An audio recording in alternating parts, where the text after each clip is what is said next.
In the context of the activities of the International Shotokan Research Society, I'm pleased to have an interview today with a great teacher of the American Koei-kan Karate-Do.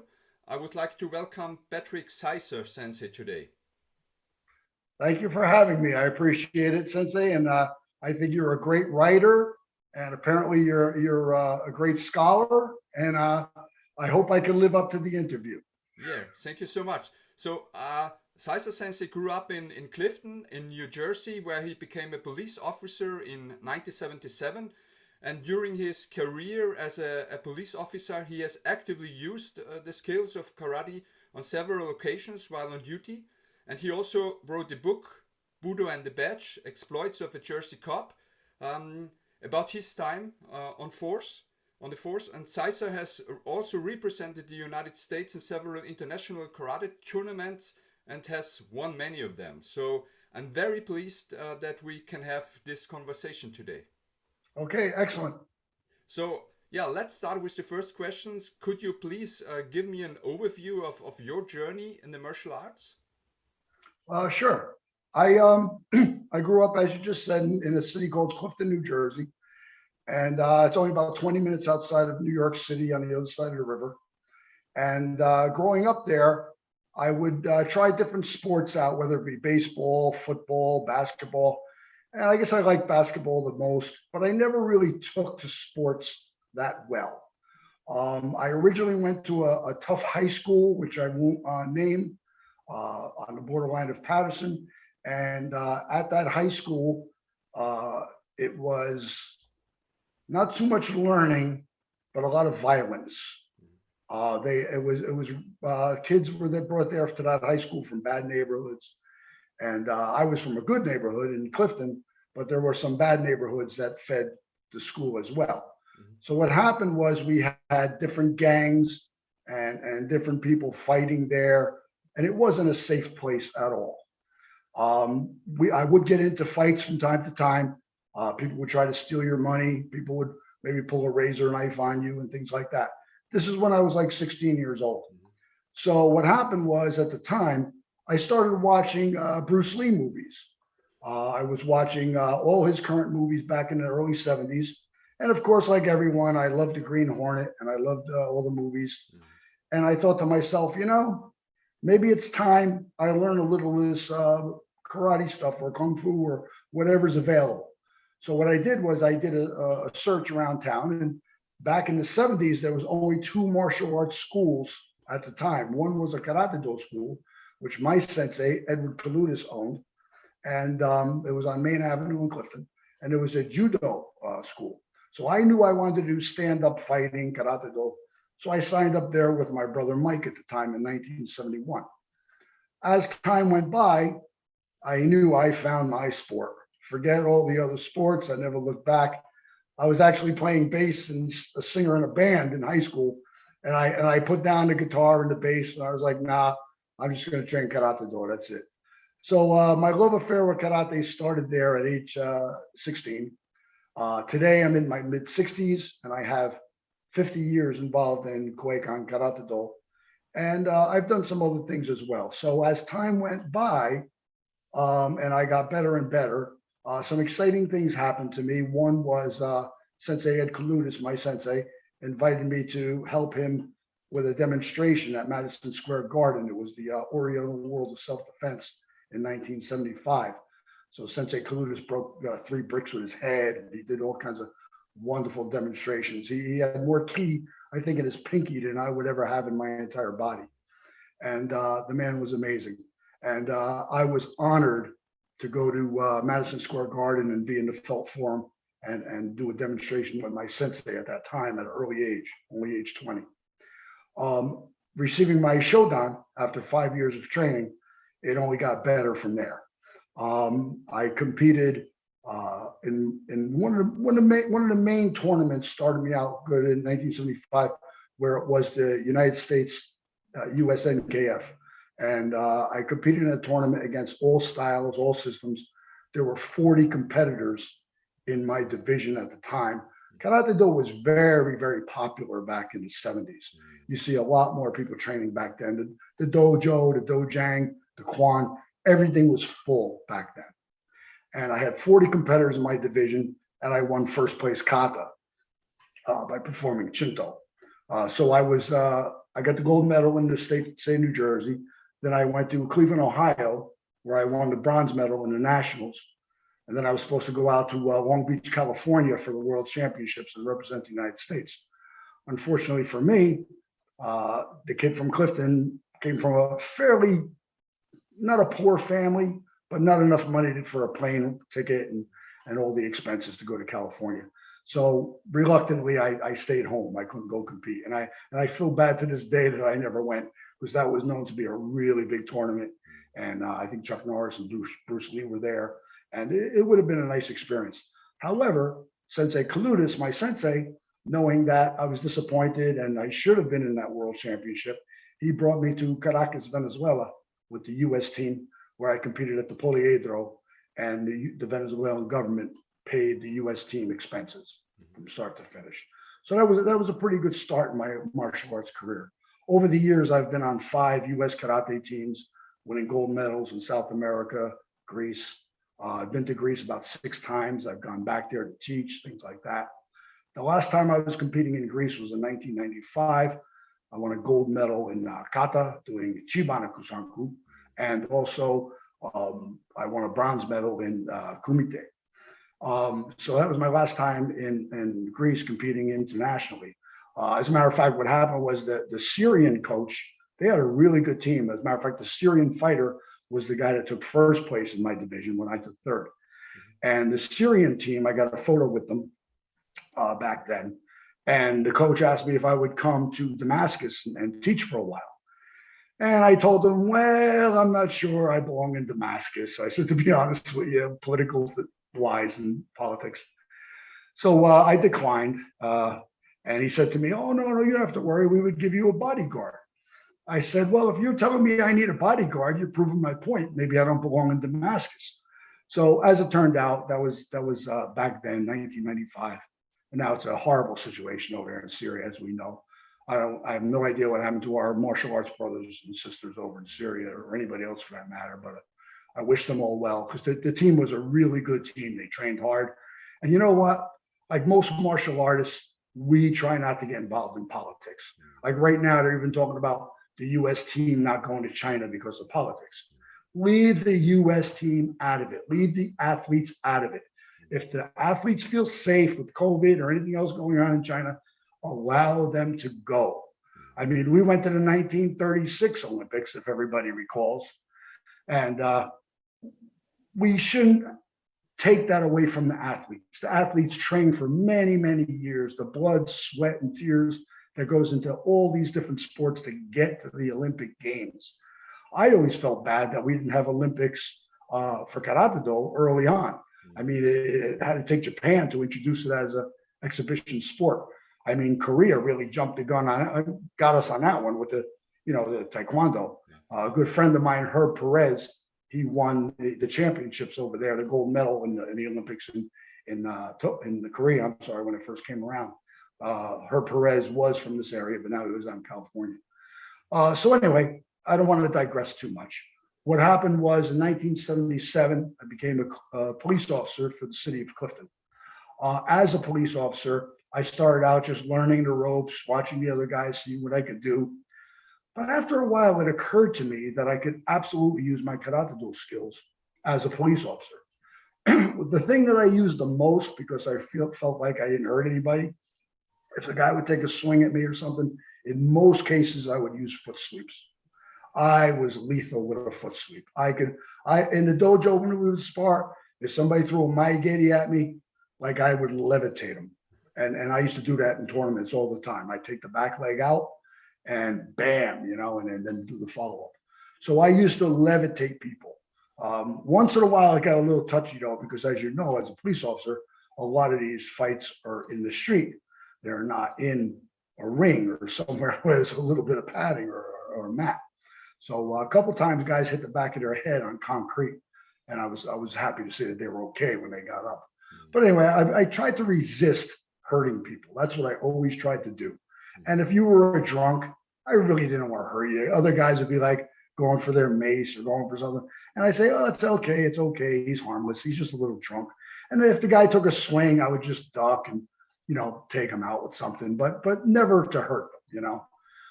So what happened was years gone by, we started getting gun and knife calls.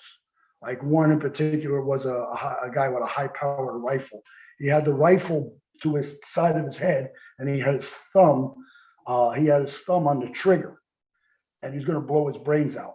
And what happened was, I negotiated with him in his home. I was on the staircase to the basement. He was sitting, and when he removed this and he took a handkerchief to blow his nose, I jumped him.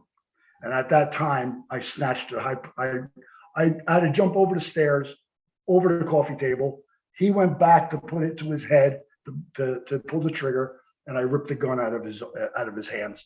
And I looked at him and I said, what a time we had with that. Because I always used to put a little levity into it so that I could break the tension, And so they gave me a life-saving medal and things like that. But after that, it was one job after the next. The next, it was a guy with a couple big butcher knives. People were drawing down on him. They had their guns on him. I said, you don't have to shoot him. I'll take him out. And sure enough, I took him out hand-to-hand combat. And then there was another guy. He had a gun. He wanted to commit suicide by cop. He called us to his house, and he's pointing a gun at me and my partner. And it went on. Negotiations broke down, and eventually we had to take him on. And I decided to shoot the gun out of his hand. So I took my 9mm Beretta, I double tapped, and I took the gun out of his hand, and his thumb ripped off his hand and stuck to the wall behind him. So later on, he couldn't hitchhike much after that, a little levity there, right? But after a while, it got to the point where anytime you had a guy with a gun or a knife, you'd hear over the radio, police radio, hey, is Ciser working tonight? Can you send him over here? Things like that. So when I retired from the police department in 2008, I wrote a book, and you mentioned the book, and I appreciate you mentioning it. It's called Budo and the Badge. Budo, as we know, all martial arts in Japan. The badge is explanatory. Exploits of a Jersey cop. So when I retired, the headlines in Clifton and in Passaic County where I live, it said, got a cop like Chuck Norris retires or whatever like that. And then they started interviewing me. And I said, look, I've met Chuck Norris. I have a lot of respect for him. He's one of the best. I says, however, we have to understand that he's an actor. Okay. Nobody says cut when he takes a gun off of somebody. Okay. They say cut for him, but they don't say cut for me. It's real. So Chuck Norris is playing a part of guys that do it for real, like me and all the other cops out there that have a very difficult job here in America, especially with our crime rate going through the roof lately. So anyway, I don't want to get off too much. I want to get back onto our questions and things like that. So over the years, Karate-Do has not only helped me, but I think I was able to save some lives over the years using martial arts. So it's good. It doesn't have to be something like in other words, Koei-kan Karate, one of the most famous practitioners of Koeikan we have is Chuck the Iceman Liddell. He was in the UFC. Okay, so that karate, Koeikan, we teach the real deal. Yeah. I've knocked out people because I've done kickboxing. I did kickboxing down in South America. I was knocked out. I knocked people out over the course of my career. I also, when I was younger, I boxed in the Golden Gloves. So I was involved in a lot of real fighting, And what happens is on the street as a cop, I found out what it works and what's bullshit. You find out real quick what's bullshit. I could practice gyakute, reverse joint techniques, and some different fancy moves all the time. And you can't. It just a real fight. It comes at you too fast, too furious. I was shot at 3 times. I shot 2 suspects over the course of my career. Guys came out with me with knives and things like that. So, and I taught the police to a certain degree how to do some of these things, So I think I might be going on too much with my answer. And if I am, maybe you could just, give me a hint that I'm going on too much, because I could probably talk forever, Yeah, no, but I think that's really very interesting what you said, because in the most of the traditional dojos, we train a lot of bunkai jitsu, so the applications of the kata, and of course there is a lot of bullshit also within this bunkai, because the people who teach the bunkai don't have the experience like you have. You have a tremendous experience on the street, and you know what is working and what's not working. Uh, Yes. so, and how your job influence your karate, and how you were teaching the karate in the dojo? Yes, because although I was teaching a lot of, kumite, ippon kumite for point fighting, we were doing Bogu fighting, which you're aware of. Koei-kan has the full contact gear where we fight, full contact. As I mentioned before, I used to be a kickboxer and things like that. Okay. But as I evolved, I was like, you know what? I'm going to start teaching people how to take guns and knives off of people. Mhm. Like a gun is actually easier to take off someone usually than a knife. Mm. In this respect, a gun is on you and it's stable. It's a stable, you can attack it. Yeah. Whether you grab the gun and you hit the wrist and you just quickly, boom, remove the gun. There's another one I do where I grab the barrel, I spin it like Aikido and up, and I have your gun. There's a couple other ones that I have, you can't really show them or demonstrate them in a Zoom call. But what I'm saying is you work on these things and you work on these things. Now, usually a guy with a knife, at least around here, if you're getting robbed, you're probably getting robbed with a gun in the United States anyway. But if somebody has a knife, it's probably because maybe you looked at their wife wrong or something, or you looked at their girlfriend. No, I'm joking. It could be just some kind of somebody's got it in for you, or somebody wants to slash you, some maniac, maybe a guy with a mental problem wants to attack you. I mean, it does happen from time to time, unfortunately, in New York City. And we read slashings and things like that sometimes. So a knife going fast, okay, you can train all day long with the guy that's holding a knife stable. And he says, give me your wallet. Because those things are almost the same as the gun. Because it's steady, you can attack it. But what I realize is this, what I teach these days, I've evolved. Like my Sensei Brian Frost, he used to always teach us to use a real knife with a sharp blade and do it for real. But unfortunately, you never did it for real because you didn't want to hurt or stab the opponent, okay? So the real knife didn't work out so well as you would think. So it's all perfunctory, doing this, flipping the guy's wrist, do blah, blah, blah. It's all these different knife things that I could do. I could do the wide of the hand and catch and flip you and, all kinds of beautiful things, right? But that's really only if it's stable. If it's coming in fast, you got to remember one thing. All the power that the guy with the knife has is in that knife. Okay?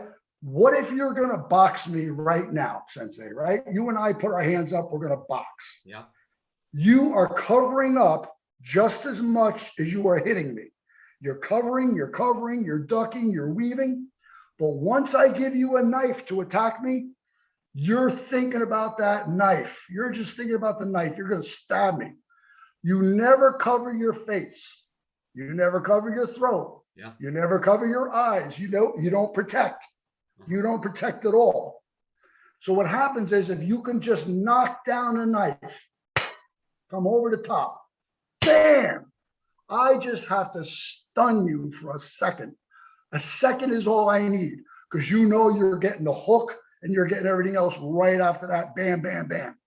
So what happens is now I teach the stable things, fine, but I use rubber knives because I want you to stab me. I want you to slash me. I want you to come in like a maniac. So what we do in my dojo, because we can't really knock each other out, I have guys punch each other in the chest. Because if you're going to do an overhand right, punch somebody in the chest, you could just raise it when it's the real thing. So what I like to do now is not so much catching a knife that's going like this. It's very difficult to catch, but you can knock it down. You hit the guy's arm and you knock it down. It'll take him maybe only a half a second to recover and then stab again. But by then he's out cold. Knock it down and be the aggressor. Okay. Sen no sen. Yeah. Attack the attack. Yeah. So you have to be the aggressor. You can't say, uh-oh, I'm at a disadvantage. He has a knife. Yeah. In some ways, he has a disadvantage because he's not protecting. When you kick his knee out or you hit him with any low kicks to the legs, you sweep him, he's going down. Yeah. But I like to stun him and then hook him and just finish him off right there. That's a beautiful thing. So that's what I started to teach more in my dojo, to try to bring what I saw on the police department as a cop into the dojo. Because some of these other things over. One time I had a guy who was high on PCP and they put him on the stretcher and we were just strapping him down. He was a maniac and a really big guy. I'm going to be honest with you. I grabbed him by the cayunes and I started squeezing. I'm squeezing his testicles so hard, you'd think he would give up or scream. It just made him angry because he was on PCP. Okay. You can't control some of these people. So that's how I brought some of my knowledge of real life combat into the street. Also, before I was a cop, I was a bouncer in a couple of bars and things like that for a while. So I know what a fight is. You know what I mean? I was never a tough guy as a kid, by the way. As a kid, I was just like, I didn't want to fight anybody. I had my schoolyard scrapes and fights, sure, like any kid. But it wasn't until I discovered karate and I built up to it and I built up to it. And then after that, you know, the rest is history. Yeah. But so one can say that your job and your work on the street also influenced the method of training, how you were teaching your students. Yes, because I told them I want to keep it real. In other words, I'm not going to say what system because I'm not here to talk negative about other karate-do or martial arts systems. However, you can think of a couple on your own. Anybody watching this can think of a couple on their own. Which ones do you never see in the UFC octagon? Yeah. There are some that you'll never see them, but you'll see Machida, you'll see Pierre Paul. Pierre Paul has a very strict karate-do background. You'll see Chuck the Iceman Liddell, Koei-kan Karate, and then Kempo later on. You'll see karate men in the UFC, but you won't see some other systems that we won't talk about. Yeah. So I think karate-do is more the real thing. What I would love to see is everybody do karate-do as original art, and then also do some jujitsu on the side. I think that's a beautiful combination. Absolutely. I think I think it's absolutely it's important that you not just train karate as a single art. So in my dojo, my teacher also taught us jiu-jitsu, judo, and aikido techniques, but not as a separate discipline. It was part of the training, of the daily training. Yes. I think that's important because if I make a throw, it's not judo. It's about fighting, and in a fight, I cannot decide if I will make a judo technique or a jiu-jitsu technique. I have not the time to decide. Yes, it all happens very fast. My sensei, Brian Frost, he used to mix a lot of reverse joint techniques. I used to train with different people over the years that would show me some Aikido. I mean, if you do Budo, you do any Budo, you're going to get a little of this and a little of that mixed in with your Karate-Do. Yeah. Katsumi Nikura, I think that we spoke about Katsumi Nikura one time. Years ago when he came to America, he showed me Aikido for a time. He lived with me at my home for 2 weeks and we did some demonstrations together and things like that. And then he ultimately moved from Japan up to Michigan, and he started teaching up in Michigan. He also had a famous student in America for a while, Toki Hill. Toki Hill was a gold medalist for the United States in the World Championships at one time. So. Yeah. Okay, I like to make one step back to your lineage of karate. So you follow a really extraordinary ancestral line of karate. Koei-kan was founded by Onishi Eiso. He was a student of Toyama Kanken, and he founded Koei-kan back in, I think it was in 1954. And Onishi Sensei is one of the very few students of Toyama Sensei who is still alive today, and you know him personally. And how would you describe his teaching method, and what is he like as a person? Hmm, that's interesting. Sensei actually developed a Koei-kan, I believe, in 1952, but he opened the first Machi dojo in Kanagawa, Ken, Japan in 1954. And then Bogu was developed in 1957. What happened was my sensei, Ed Kaludis, he trained in Japan with Sensei Onishi, of course. And then when he came back to the United States, I believe he was a Sandan at the time. And later on, years later, I met Sensei Brian Frost from Detroit, Michigan. He was a fourth degree black belt when I met him. Well, I'm not going to digress too much. I'm going to go back to Onishi in a moment. Just bear with me. But Sensei Frost, he got his black belt from a man named Gary Clemens, who studied in Japan with Kancho Sensei Eizo Onishi and brought it back to Michigan. So Brian Frost got his Shodan from Clemens. And then what happened was he traveled to Japan, Frost. He became a student of Sensei, and he lived and he ultimately spoke fluent Japanese, and he trained in Japan for a long time, and then he came back. And that's when I met him, and it was a wonderful thing for me because he changed my life, Brian Frost.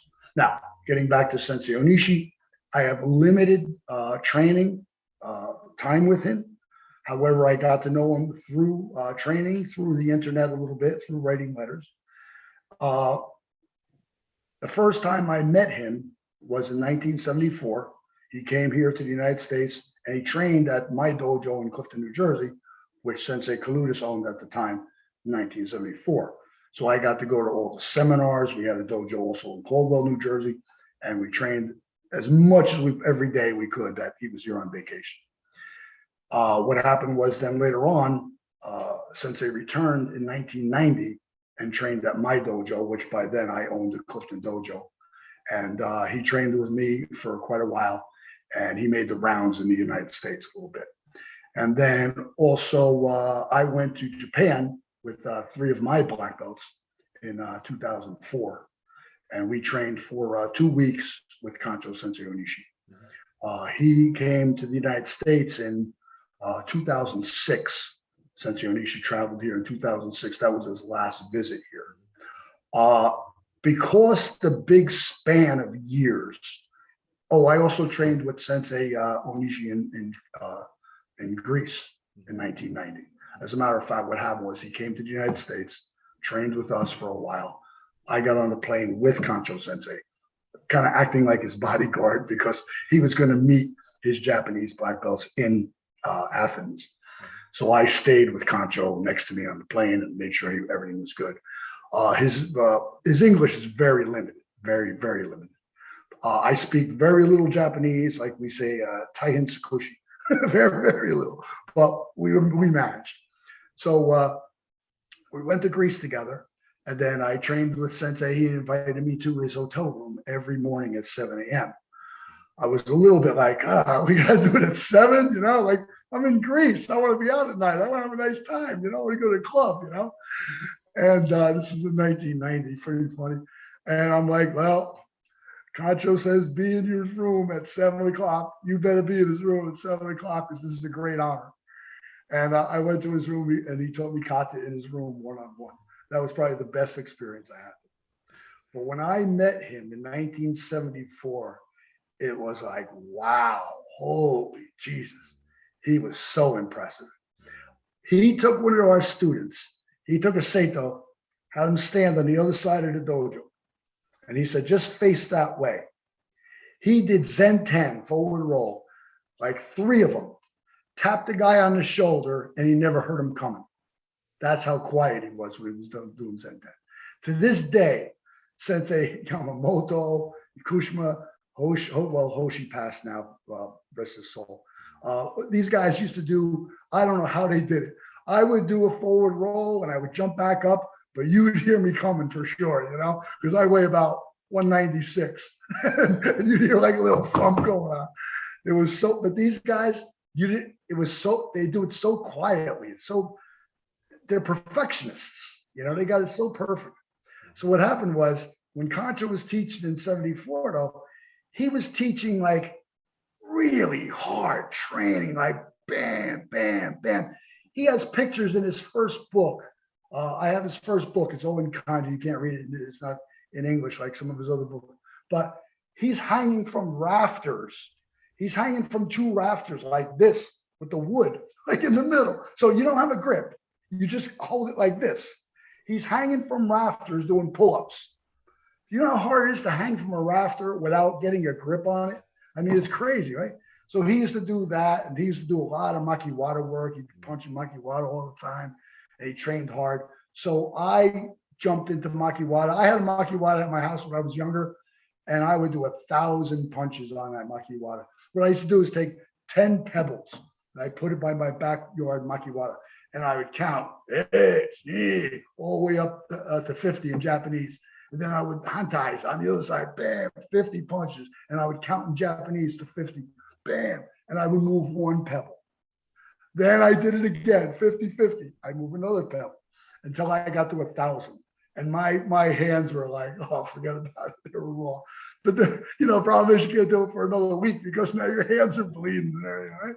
But anyway, that was the kind of training years ago, And Kancho used to train us really hard. But over the years, just like you and I, just like everybody on the planet, we all, whether we like it or not, we get a little softer as we get older. Like right now, I have 5 grandchildren. To my grandchildren, I'm the sweetest, kindest, nicest guy. I'm easy going, whatever grandpa says, everything's good. Have them on your lap. So when I was in Japan, in 2004, I couldn't believe my eyes because I saw Kancho sitting there with one of the kids on his lap.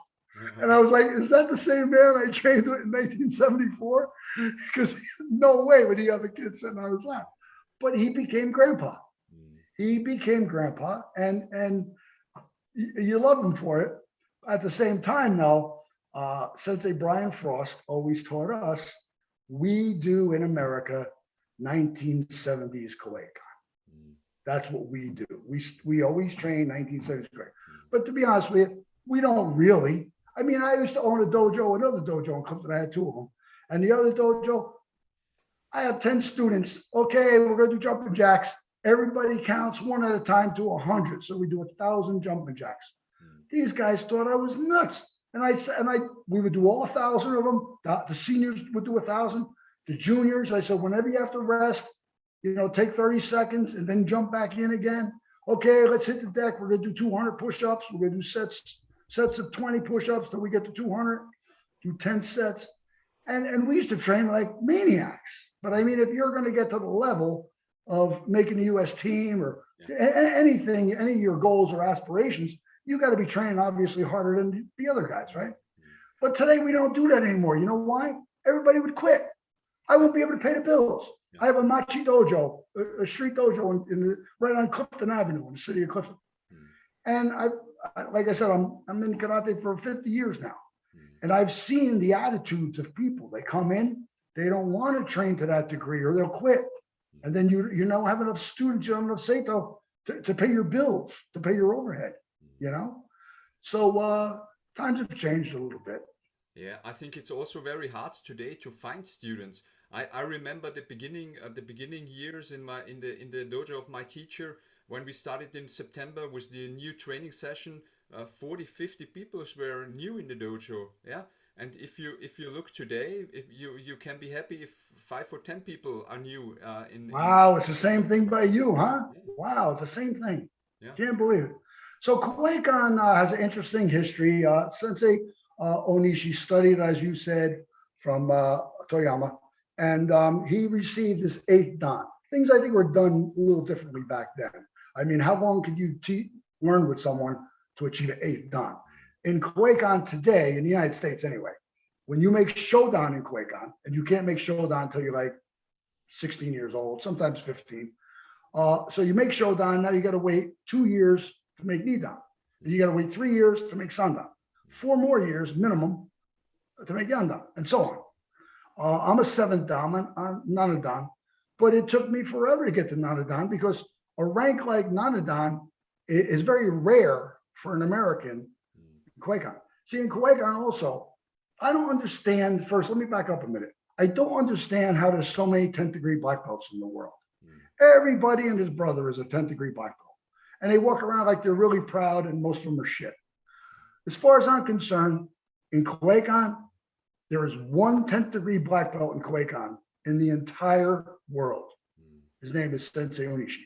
Okay? Kancho Sensei Eizo Onishi, 10th Dan, done. There's not one more 10th Dan in Japan or anywhere around the globe. One. You take Shotokan, for instance. Shotokan is broken up into how many organizations? I think 14 maybe is a good guess. And everybody's got these high ranks. There's people here in America that promoted themselves to 10th degree black belt over the years. They have limited or zero ties with Japan, Okinawa. And then they wind up promoting even their underlings to 10th Dan. You see, I can never rise more than 2 ranks to my sensei. When Sensei Brian Frost was still alive, he died of cancer, rest his soul. And Sensei Kaludis died at 8th Dan. Rest in peace, Sensei, I love you. When these men were alive, I was 2 degrees under them. I was a 6th Dan. Because you don't go within 2 degrees of your sensei. Now, technically, I could have been promoted by Kancho in Japan if I wanted to travel to Japan and get promoted. But these ranks mean nothing to me. You're going to tell me that there's a difference between the 6th and 7th Dan? Are you serious? And then 8th Dan in Koeikan is total proficiency in the art. 8th Dan. A lot of systems have that, right? But we've bastardized and we've put so many systems. They're prostituted, these systems, and they're terrible. So I'm just going to tell anybody that's ever watching this, please don't just walk into the first dojo. I got lucky. I walked into Sensei Edward Kaludis' dojo. It was the only one in Clifton. So it was dumb luck that I wound up studying under him and Kancho Sensei. It was dumb luck for me. But most people, they just walk into the closest place by their house. Oh, yeah, they opened up a dojo. I'm going to Bob's Karate. It's right up here on the corner. Well, maybe you don't want to be going to Bob's Karate. Maybe you want to do something better. So search around, look around, ask questions, you know. I'm getting off with Koeikan. The name Koeikan has like a double meaning, okay? Ko, A, and Kan. As you know, like Shotokan, Kan is house or home. You know, here in America, you see a Chinese restaurant, China house, and it's the same kanji for Kan, okay? And it has a double meaning where Ko was taken from Sensei Onishi's father's name. And I apologize for not remembering his name. But A, Koeikan. A is from Eizo Onishi.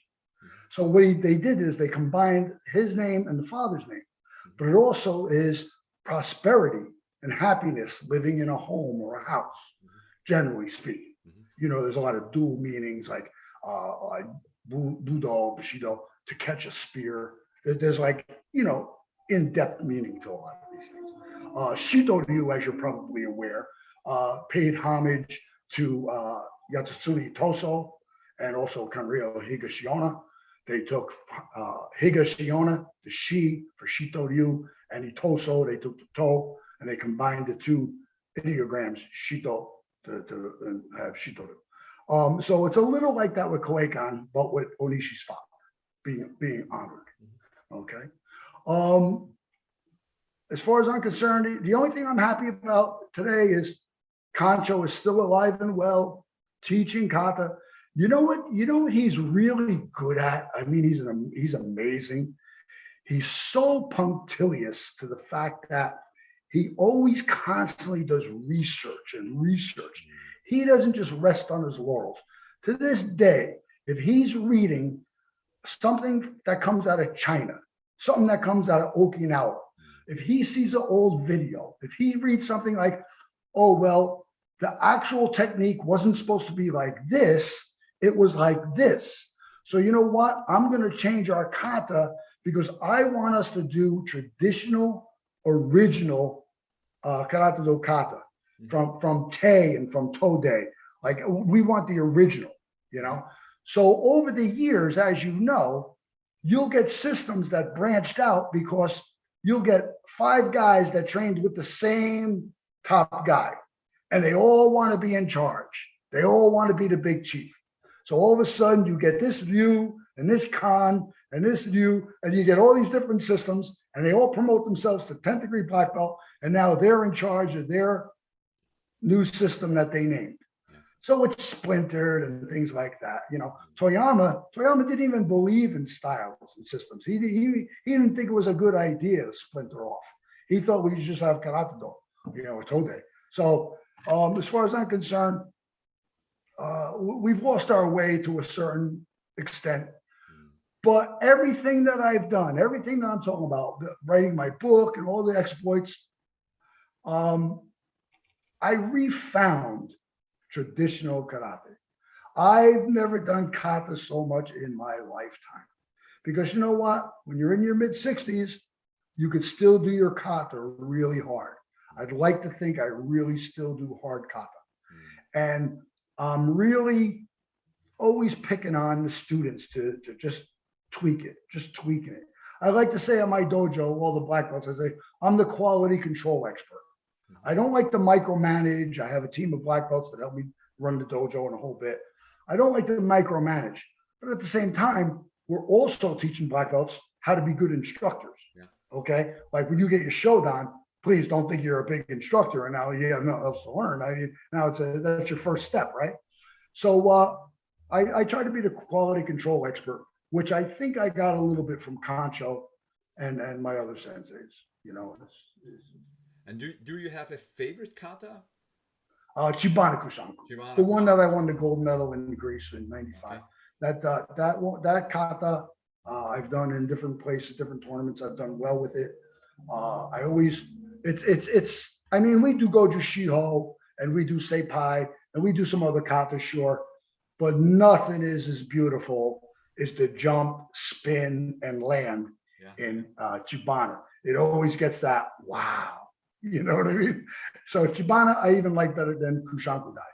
Okay, but Chibana Kushanku, it's really a kata where you have to be physically very fit. So if I agree. If your body is not fit, your Chibana Kushanku will not look good, or you will not get a good feeling by doing it. I couldn't agree with you more. Yeah. So you're really in a good shape, Sensei. You know what? Not only am I doing Karate-Do for 50 years, but I'm also doing bodybuilding for many, many years. For probably 48 years, I'm lifting weights.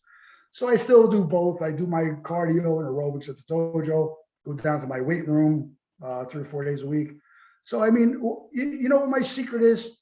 When I'm 75, I want to still look like this. Or my head might look a little more like yours, though, by then. Yeah. Maybe. But body wise, I'll just shave my head and I'll still look like I do. Yeah. So are you still in contact with Onishi Sensei? Yes.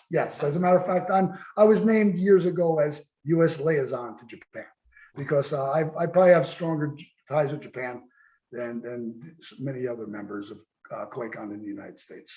And I told them over the years, though, as the years went by, I said, I don't want you to think for a moment that I'm hoarding Sensei Onishi for myself.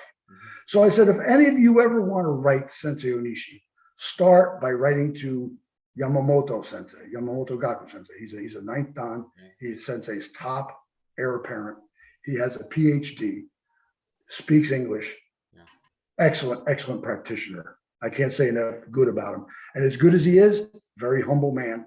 So I tell people all the way out in California, coast to coast, I tell everybody, Florida, wherever you are, if you want to get in touch with Sensei Yamamoto and get aligned to Sensei Onishi, by all means do. Just because I was named by the USA group, US Karate Koeikan, years ago as the liaison. Like we have another Sensei George Skirdilis. I believe you're friends with him on Facebook. He is the liaison to Greece.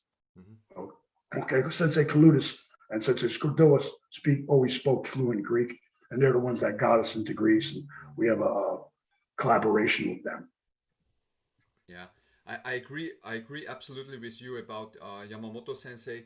Uh, I'm also in contact with him, and he helped me a lot with with my book, The Heritage of Shudokan.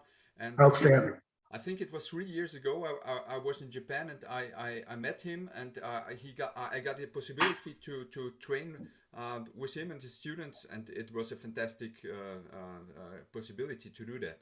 So he is really very kind, and he's very enthusiastic about karate, and he's very open-minded. Because you see, an Austrian is writing him an email, and he doesn't know me, but he answered all my questions, and I think that was really super nice and very kind from him. He's a wonderful human being. And if you don't mind, I'm going to do a little plug here. Little plug. Yeah. Okay. Outstanding book. A lot of information. And I suggest that everybody picks up a copy. Thank you very much. Thank you very much. I have also a book, and you named you already named Brian Frost Sensei. I think that's another great name in the American Koei-kan. And I read his book with great joy and enthusiasm, and his death was certainly a great loss to the American Koei-kan. Can you please give me a short history about him? Or just about your personal experiences, or about your feeling about him, because I think he must have been not just an amazing teacher, but also a very humble and kind human being. Sensei Frost, although I could think of a lot of positive adjectives for Sensei Frost, I wouldn't use humble as one of them, and rightfully so. To me, he was one of the best I've ever met. He was very stoic, austere. Austerity training was his mantra. And when I met him, he just returned from Japan in 1973. He was a fourth dan, Yandan, and I was a lowly brown belt in 1973. And I was so impressed with that man, and I wanted to train with him. So I was going to go back. I was going to fly up to Michigan and do some training with him if possible, because he was from just outside of Detroit. What had happened was, I think he went back to Japan for a year after that. And then he wound up returning to New Jersey on a permanent basis to train and teach in New Jersey, as collaborating with my sensei, Sensei Edward Kalutis. So what happened was, we in New Jersey were lucky enough to have him live in New Jersey for approximately 3 or 4 years. And when we trained with him constantly. I used to train with Sensei Frost private lessons, and he wouldn't take a dime. He wouldn't take a penny. I would train with him. I'd go down to the dojo. I'd meet him, and he put me through the ringer like nobody else could. I mean, sometimes we train ourselves. It's nothing. When you have somebody really screaming at you and making you do your best and pulling out the best you have, like it's just incredible. And that's when I really fell in love with the man. When he put his all into making me the best person, best karateka I could possibly be. It was just an incredible experience. And what happened was, he was my sensei, who I always honored and respected, but he was really only about 3 years older than me. But it seemed like he was so much older because he was so wise, and he was a walking encyclopedia on Budo. And he can name anybody in Japan over the years, what they did, if they were good, if they were bums, if they, you know what I mean? He knew everything about everybody. It was uncanny. It was crazy. So he started, like I said earlier in this conversation, he started out in Michigan, and he got his shodan from Gary Clemens. Then he went to Japan. Like I say, he spent a few years in Japan. And when he came back here, he just, like, I had some good instructors. Obviously, Sensei Kalutis, I adore. But Sensei Kalutis became like my other father. Sensei Kalutis actually taught me more, I'd say, away from the dojo when we were out together. he would give me so much wisdom and so much knowledge, and he would tell me so many things that I could use. He actually kept me out of the Marine Corps so I can go fight on the U.S. team because I wanted to join the United States Marines, and I went to Ciser Recruiter. And my father was like, "Yeah, great idea, be a Marine. Yeah, this will be good for you, make a man out of you." But then Sensei Kaludis grabbed the hold of me. He says, "What are you talking about? You're gonna be representing the United States in these championships." He says, "You can't become a Marine." So he kept me out for a while. I'm not sure if it was good or bad because Marines go to Japan a lot of times. Okinawa got a big Marine base there. Maybe that would have been good for me too. So this road, that's what happened. But I digress. Getting back to Sensei Frost, he ultimately moved back to Michigan. I believe it was around 1978, 79. He moved back to Michigan. And then I would routinely visit him, stay at his home. He'd have me sleep in his basement, and he had a nice cot and everything set up for me all the time. And we used to train down the dojo, private lessons, group lessons at night. And it was constant training, going out to get a bite to eat. These great stories he would tell me and things about Japan. And I just fell in love with him. And what happened was I now started to feel like he was becoming my best friend, not just my mentor, not just my sensei. And by the time I was fifth Dan and he was seventh Dan, we bonded like two human beings. He used to like to imbibe a little bit. He would, like some people, after the training, okay, let's get a few cold ones, and sometimes Sensei would have some extra cold ones, you might say. And I might be the designated driver a little bit, But some people would come out with us, and they'd be out till about midnight with us, having a few beers. And everybody would leave the bar, and I'd sit there with Sensei till 3 a.m, till the bars closed, because I knew now I was going to get the best stories. Just him and I sitting there, I was going to get the best stories. So I always took a couple of weeks off from my job as a police officer. I would always take vacation when Sensei Frost was in town, so I could be at his beck and call day and night. And we bonded like, I tell you what, I really miss him so much. He was an amazing part of my life. And he basically made me what I am. Between the wisdom of Sensei Frost and the technique, the waza of Sensei, I'm sorry, did I say Sensei Kaludis or Sensei Frost? The wisdom of Sensei Kaludis being my second father, and the technique from Sensei Frost. You combine those two things, I was on top of the world. I couldn't lose under those circumstances as far as I'm concerned.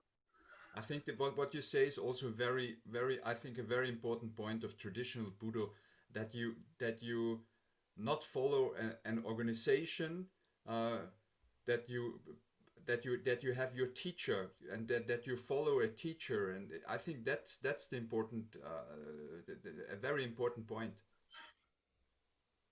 Yes, very much. Because if you go to train under an organization, you learn just the techniques. But as you said, it's much different. You learn so many things for life, because a good teacher is not just a brutal karate teacher. He also teaches you about life and about how to react in difficult life situations. And I think it's important. Do you have some other questions, Sensei? Yeah. I would talk with you about Bogu Kumite, because Bogu Kumite is an essential part of Koei-kan.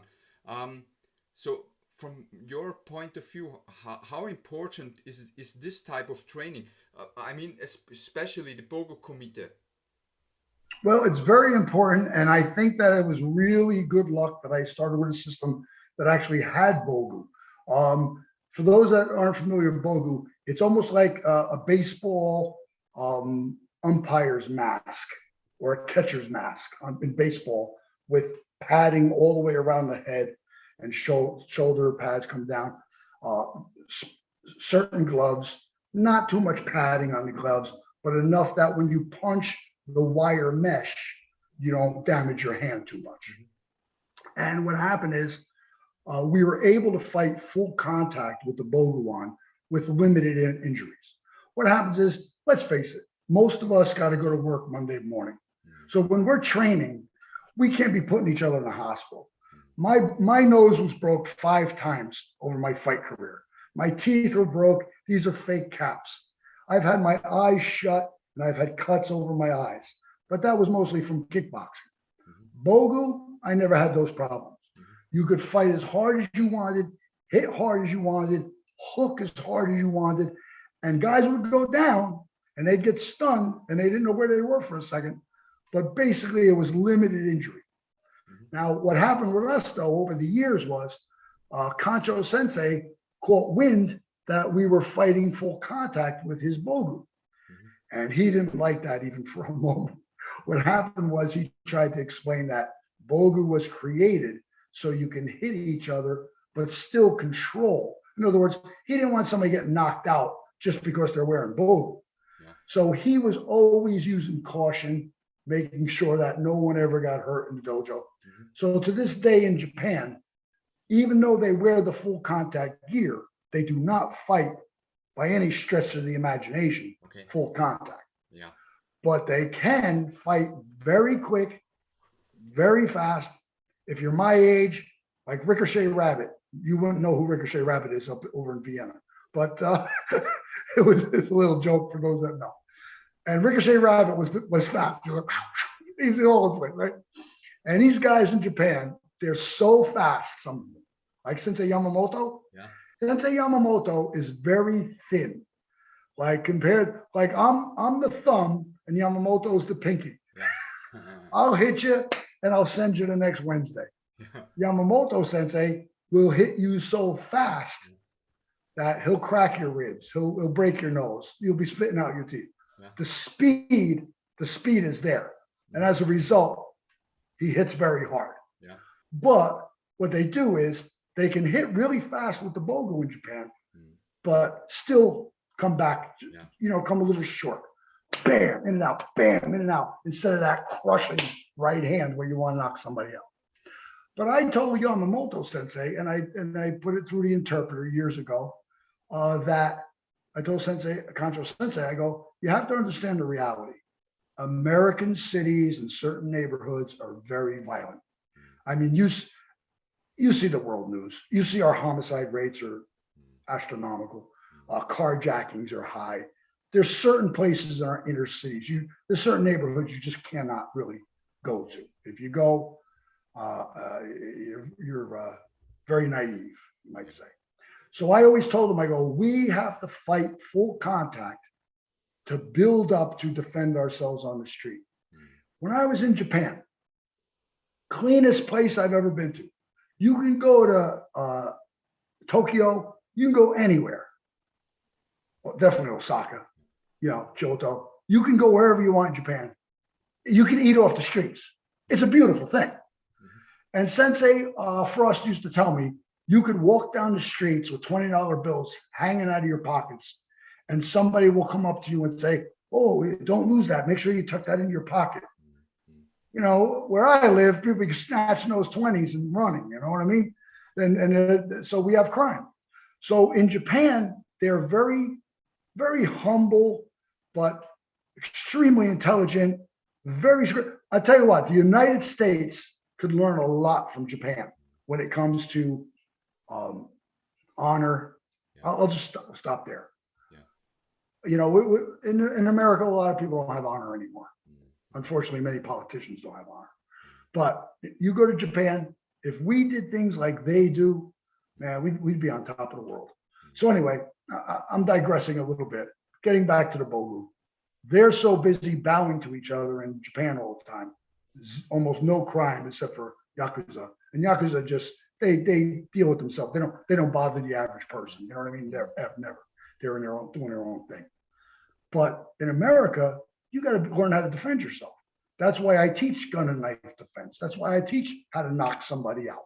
I mean, I teach women to carry a ballpoint pen and put it right through somebody's eye if they have to. Now, whether they'll be able to put a ballpoint pen through somebody's eye, that's another matter. But I want them to know how to properly defend themselves as they're thin and not very strong. So we use Bogu differently in America than they do in Japan. Okay. And but it's good for everyone. It's good for everyone. It's a learning experience for everyone. yeah. So I think it's important that you train the techniques with the partner, and that you with Bogu you can train it in a safe environment. Yes, Yeah, absolutely. yeah. You before you said that you also train kata, and that Chibana Kushanku is one of your favorite kata in karate. But from again from your point of view, what is the purpose of kata? So do we really need the kata to become a good fighter? Oh, absolutely. Absolutely. Kata number one, I want everybody to know, is the fountain of youth. So if you're 25 years old and all you want to do is fight, what are you going to do when you're 65 years old? Yeah. Kata is absolutely the reason why I look like I do and I could do the things I could still spar at six. I'm 66. Mm. I could still spar with my boys. I can still lift weights. I could still move around. I still practice my speed drills Yeah. because a lot of it comes down to kata. If you're constantly doing shikodashi, low shikodashi, and you're staying low through the whole kata, Yeah. you're doing proper neko ashidashi, cat stance. You're doing all these stances. Your legs are being developed. Mm-hmm. Mm-hmm. If you do kata and you're not out of breath, shame on you. Yeah. Shame on you. If you're in top physical shape and you're doing kata, you should still be out of breath because you should be doing your kata harder than anyone else out there. Okay. Yeah. I wasn't a big fan of synchronized kata at the world championships and at the Olympics. Mm-hmm. But you know what? I think I stand corrected. It's beautiful. Yeah. I've seen the Japanese females. I think I saw the Italians once, maybe Spain. I didn't see all too many countries, but I've seen a few. The synchronized kata. It's amazing. There's one thing I don't agree with is in kata now is a lot of competitions, they try to do it like kumite. They have two people come up, do their kata together in the same ring. Mm-hmm. Mm-hmm. Mm-hmm. I don't like that. I don't think that's not the way to go. We just got to go back to the original, Yeah. 10 points, and go back to that. I don't like, because you know what? If I'm focused on this guy a little bit too much, I might have missed something with that guy. Mm-hmm. I mean, I can't watch. I Both want to be polarized on one person and give him my undivided attention and see if there's anything that's not perfect. Because sometimes, as you know, I'm sure you've judged many a tournament. When you go to a tournament to judge, there's such a fine line between first and second place sometimes. Sometimes it's just he had a better attitude. Yeah. She had a better attitude. Mm-hmm. Mm-hmm. She bowed better than the other guy. Mm-hmm. I mean, I saw the focus in her eyes. There's sometimes such a fine line between first and second. Yeah. So kata to me is everything. Let me cap it off with this. I've never seen a great kata man be a bad fighter, but I've seen really good fighters that were tough guys, bar fighters, brawlers, be terrible at kata. Mm-hmm. Mm-hmm. Only because if you're a brawler, maybe you can knock people out all day long. Yeah. I mean, we've seen them, right? You get a brawler, comes in, bam, good night. Mm-hmm. But he's like the bull in a china closet. No finesse. Mm-hmm. There's no beauty. Mm-hmm. Like Aikido. What's their motto? We create beautiful violence. Mm-hmm. So I like that idea. We create beautiful violence. And kata to me is the fountain of youth, and it's your way to become a more skilled fighter. Yeah. Okay. Thank you for saying that. Yeah. Uh, I have another one.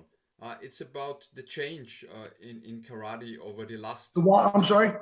It's about the change of the martial arts in the last few decades. So we have Brazilian Jiu-Jitsu came up 20 or 30 years ago. We have Yes. the we Yes. have the MMA. We have the UFC.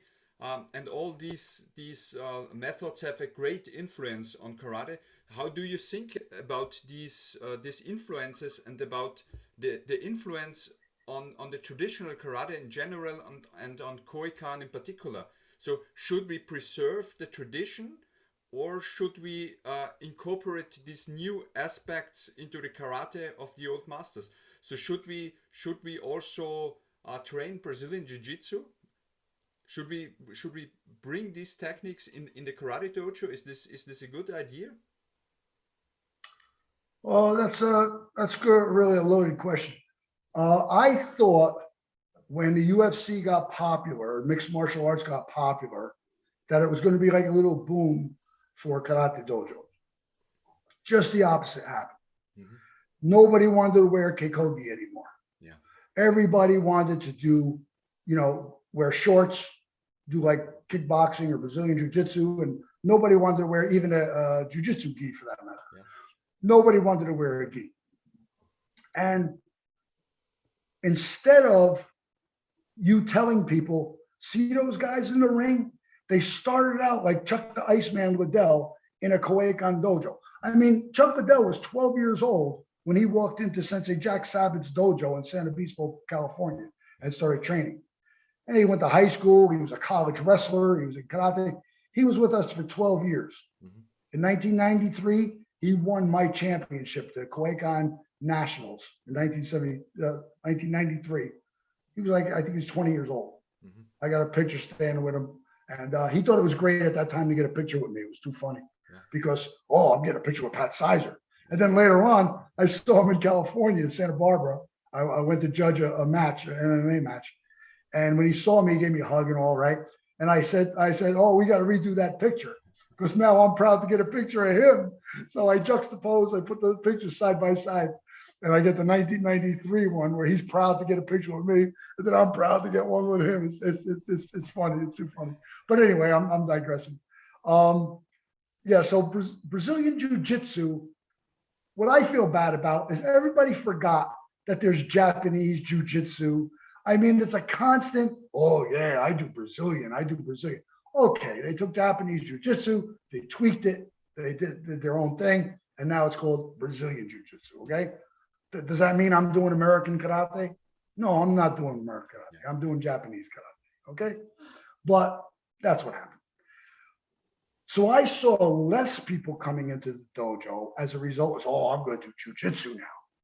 And a lot of people are getting hurt. We had one fighter up in Michigan. I won't say his name. Big, strong fighter, really solid guy. I love him. Just outside of Detroit. And he tried mixed martial arts. And he hurt his neck. He hurt his neck in the ring. And some of these guys, that's what happens. And the people don't realize the injuries that are incurred by that. But what I say is, I'm fine with as many sports as you like. You know what I mean? Because I like baseball, does that mean you shouldn't have cricket? I mean, as far as I'm concerned, everybody can teach whatever they want and run this and that.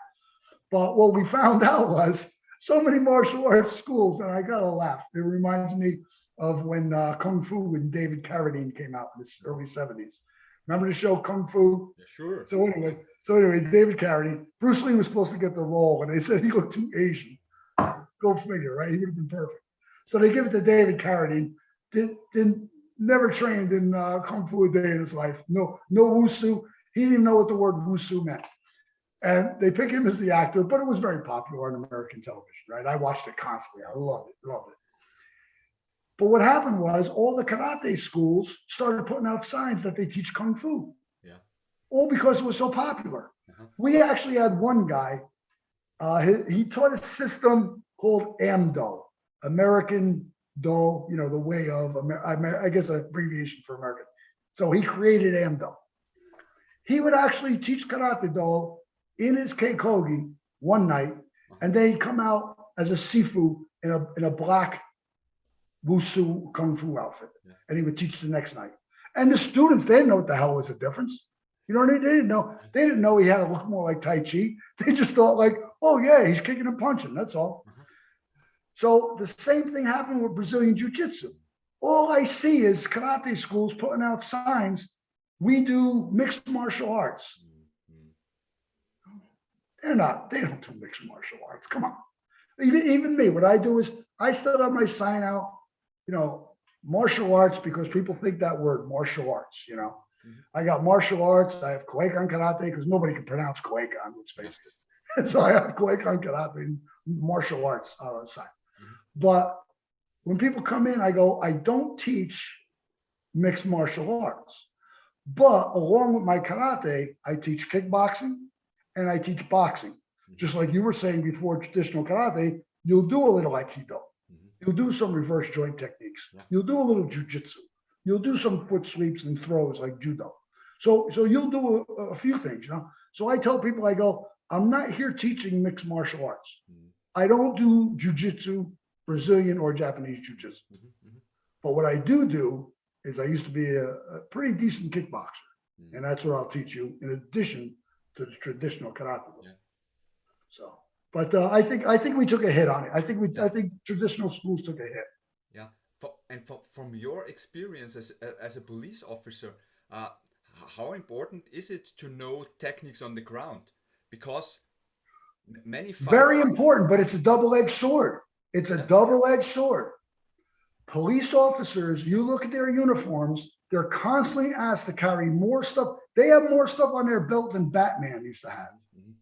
You have a gun on one side, you have bullets, you have a taser now on the left side. You have your can of mace. You have a pair of 1 or 2 pairs of handcuffs. You have all kinds of things on your belt now. You do not want to go to the ground. You do not. So I don't want you to purposely take a suspect to the ground and land on your mace and maybe it goes off. Scratch up all your leather and put your gun in jeopardy and fall to the ground. I want you to bring the suspect to the ground with foot sweeps, arm bars, lock them, but standing up technique. You know, around the neck, clothesline to the neck, fine. Put them over the hood of the car, but you don't want them to go to the ground. Years ago, there was a bar. We used to call them discos. That's how old I am. We used to call them discotheques, like Studio 54 in Manhattan. And there was a bouncer. Now, this is more recent. This is like, I think this is about 10 years ago, 20 years, 15 years ago. I know the story firsthand because a friend of mine that was a bouncer in the club saw this. A guy that knew Brazilian Jiu-Jitsu took a guy that was a loudmouth down to the ground, put an arm bar on him, and the guy's tapping out. Well, the guy that was tapping out, his friend walks up on the Jiu-Jitsu guy, kicks him right in the head. Because there's no rules in a real fight. There's no referee in the middle of the ring that's going to stop somebody. When you're in a UFC fight, you don't have to worry about somebody else jumping in the ring and kicking somebody in the head when they're down. But in a street fight, there's always going to be that friend that's pissed off that you're locking up his buddy. So in the bar, he kicked the guy right in the head, and the poor guy was defenseless because he had the arm bar. He was late, you know how the arm bar goes. We all do. And he just kicked the guy right in the head. And this guy, he didn't know where he was after that. So there can be some problems with jiu-jitsu as well. So I would like people to learn stand-up fighting and make sure you understand that all kicks are to the waist or lower.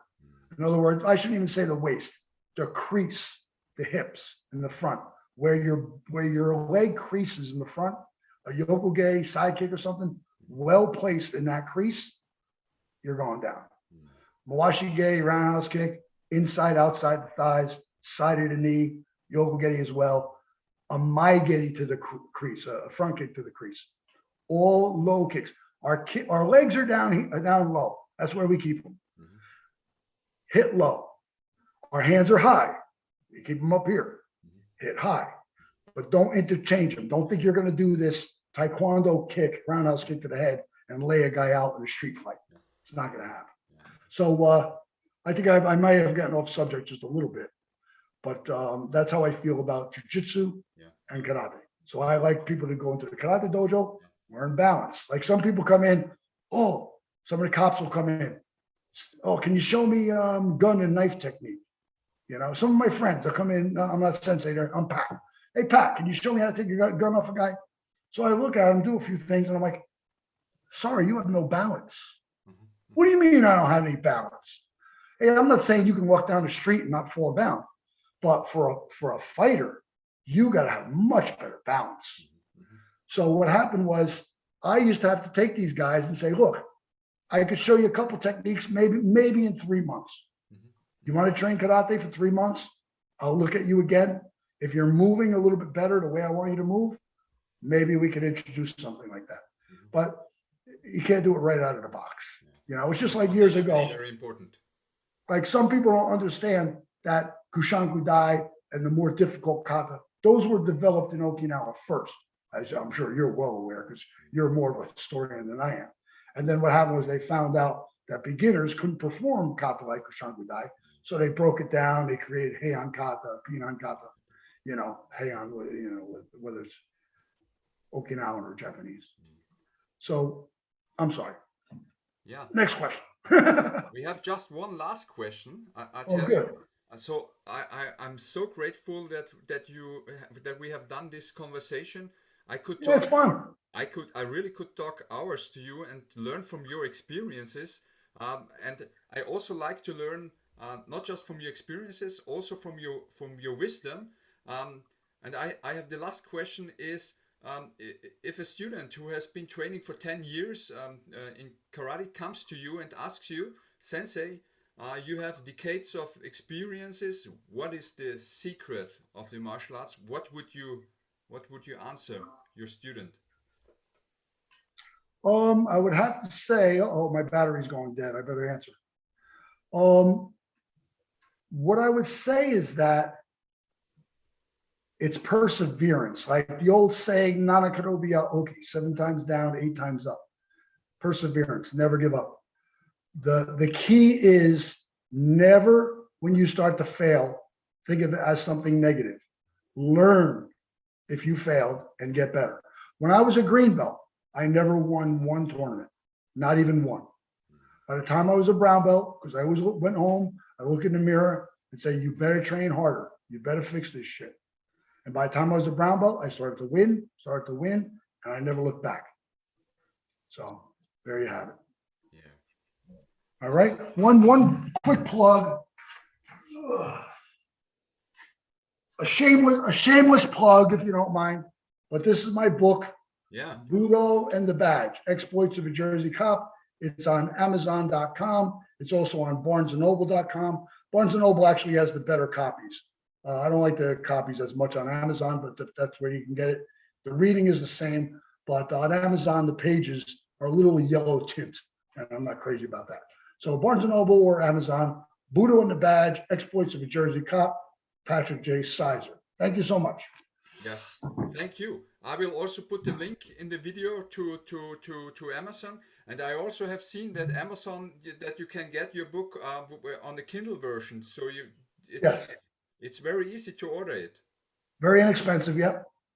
Yeah. Yep. All right. Sensei, thank you very, very much. And I really hope when this COVID situation is over that we can really meet in person. And you, when you like to come to Europe, I would be really happy to meet you and to show you Vienna. That would be fabulous. And the same thing here if you ever come to New York, New Jersey. Yeah. Like I would love to have you at my dojo.